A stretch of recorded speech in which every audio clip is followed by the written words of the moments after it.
Here comes JPC Cottontail, hopping down the bunny trail. Hippity hoppity, Easter's on its way. And today, class, we're going to talk about 5 little eggs, just like Easter.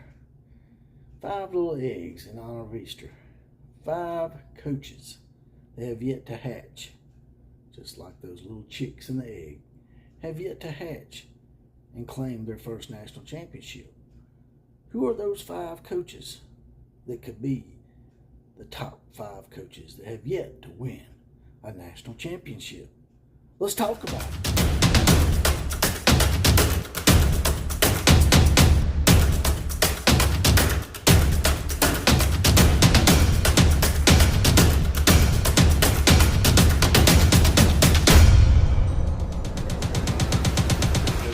In Sporting Land. This is JPC. I'm the OCF. That's the Outlaw of College Football. And this is... Y'all know what this is? I think you do. This is the home of the Common Joe and Common Sully in the know. Even more so than all those media talking heads. Now, let me do it twice. That's right. All right. Now, getting right to it. Today's topic is the top 5 coaches that have yet to win that first national championship. Those coaches that are still within that eggshell. As Easter approaches, we're going to do the honor of naming these 5 coaches. Also, I'd like to say, before I get into this, my producer, Jonathan Lewis, this was his little nugget, his little brainstorm. So, another request from Jonathan Lewis, so I'm going to acquiesce to it and give him what he wants. So here we go. The top 5 coaches. I'm going to go ahead and do the honorable mentions already and get them out of the way, because a lot of people do that backwards. They'll do the top 5 and then they'll do the honorable mention, which I've always thought was backwards. So the honorable mention coaches that didn't quite make the top 5 were Lincoln Riley, and that's because Lincoln Riley has yet to prove that he can build his own program. As we know, the Oklahoma job was gifted to him by Bob Stoops, a program that already won double-digit conference championships, and Lincoln Riley took it over and just middled around and basically held status quo and didn't really make any progress. So until he can build his own program, he can't be in this top 5. Brent Venables, another reason why, y'all know that I have this little man crush thing going with Brent Venables now, so I'm going to get that out of the way because I know that's what y'all going to say. Brent Venables didn't make the top 5 because Brent Venables hasn't proven himself either. He's got the personality, and he's pressing all the right buttons, and he's winning the press conference thus far, but we still have to see something from Brent on the field before we can put him in this top 5. Now, let's get right to it. The top 5 coaches that have yet to win a national championship. Number 5, we're going to back up. Number 5, Brian Kelly of LSU. And Brian Kelly's resume says that he's a great coach, that he's been in a playoff game, and he's been in a national championship game back in the day when it was the BCS. So he's had 2 shots at it and has yet to really show up in those playoff games. So it may have been in a third one now. I'm not sure about that. I didn't do my research completely on this. But Brian Kelly, to me, would be number 5 just on resume alone. Now, with his questionable coaching decisions in some big games, in the playoff games and whatnot, he might have been higher. But like I said, there's been a lot of questionable play calling when he gets on the big stage. And the other thing is his questionable ass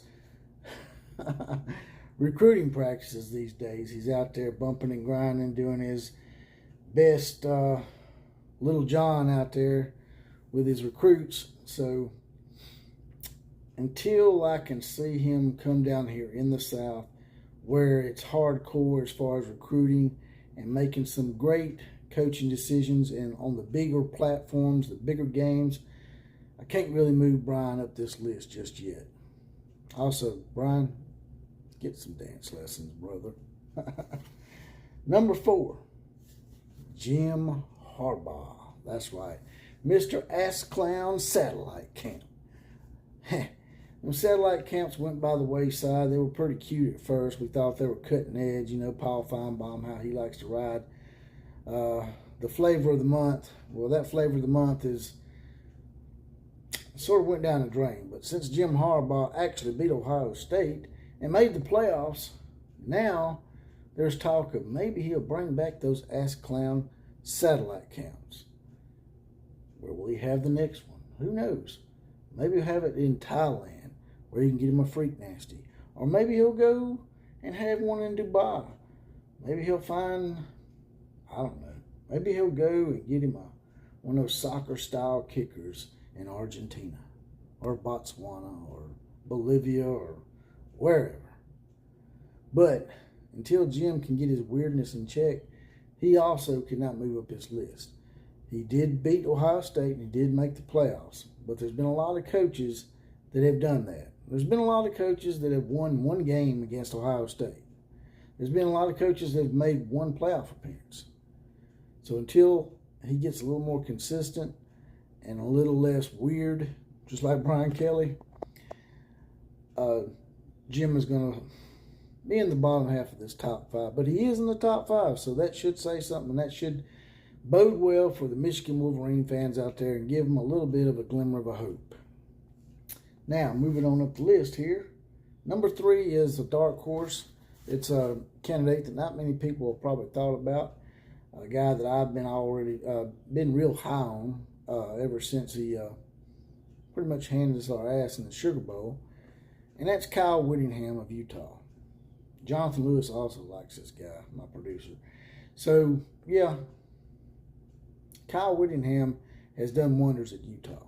If he had been in a bigger program, he would have probably already won a national championship by now. But he's been at Utah for the duration.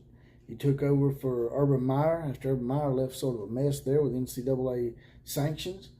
He not only done that, but he also took them from non-Power 5 status to Power 5 status. Not many coaches can say that. Not even Nick Saban. So, the man's been through some turmoil.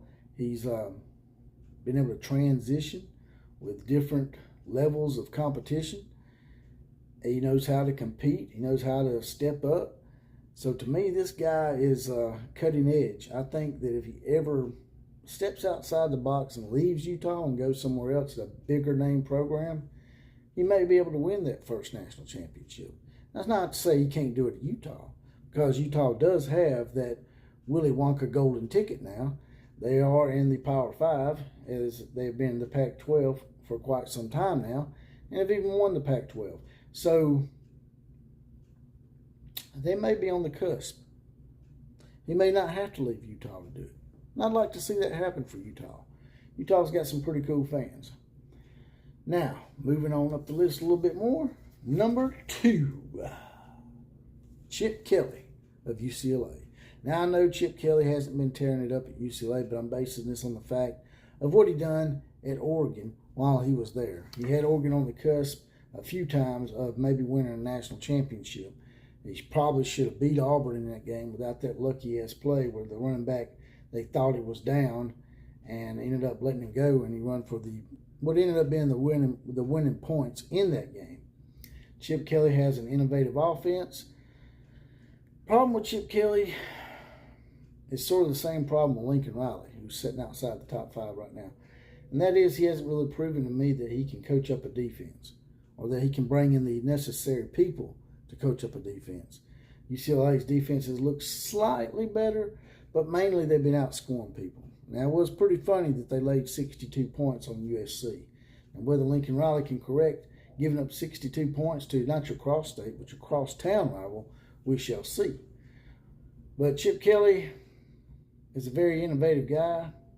If he can just get that defense, like I said, you don't need a shutdown defense. If he gets a good defense, a decent defense that can hold opponents to about 21 points a game, then I think Chip Kelly might be able to win a national championship at UCLA, especially considering that USC right now is down. Oregon just lost their head coach, and Washington is sort of in a transition period too. Arizona State's had some flickerings of of greatness, but they've yet to be able to overcome that inconsistent tag. So right now, to me, UCLA has the hugest upside. And I think that, like I said, if they can get their defense just a little bit better, UCLA could be in the conversation for making a playoff, maybe even win a national championship down the road.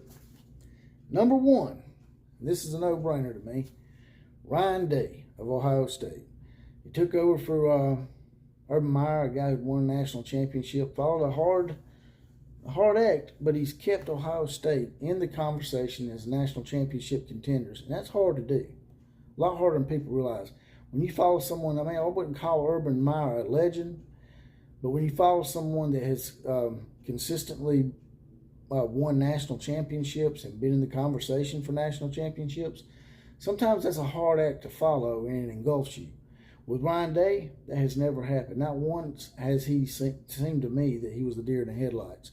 Not once have I seen Ryan Day blink in the face of all this pressure. Now, he's coming back off a season where it's going to be a little bit different for him. This time he's coming back from actually having lost to Ohio State and not making the playoffs, and having Michigan make the playoffs. Did I say Ohio State? He actually lost to Michigan for the first time. Correct myself. So this is sort of different for him. This is something he's coming back from. It's a little bit different situation. So this will be a big test for Ryan Day and his character and how he comes back from having a supposed down year. He made the Rose Bowl, okay? I wouldn't really call it a down year. But it's sort of like when Nick Saban won his first national championship and then came back and went 10-3. You know, everybody was like, well, he won that one title. Well, let's see how good he really is. And then he followed it up with a national championship and then another national championship. So he won back-to-back. Not saying Ryan Day is going to come out and do that, but I'm just saying that coming back from one of your worst seasons is a testament of how you're going to be for the rest of your career, in my opinion. And with Nick Saban coming back from 10-3 and Ryan Day possibly coming back from losing to Michigan and not making the playoffs and possibly coming back and making the playoffs and maybe even winning a national championship this year, and I think they'll probably be one of the top 3 favorites, could be a testament that Ryan Day is going to be one of the next great coaches. But he's still one of those coaches that has yet to win a national championship and come out of that eggshell. And I think he's the top candidate to do that. So, that was my top 5. You guys and gals tell me what your top 5 is. I know I left out numerous coaches that could have been mentioned. I mean, there's other honorable mentions that I could have mentioned. Maybe Mario Cristobal, but you know, he's making a transition from Oregon to Miami, but Miami could be his ticket. Josh Heupel's looking real good in recruiting at Tennessee.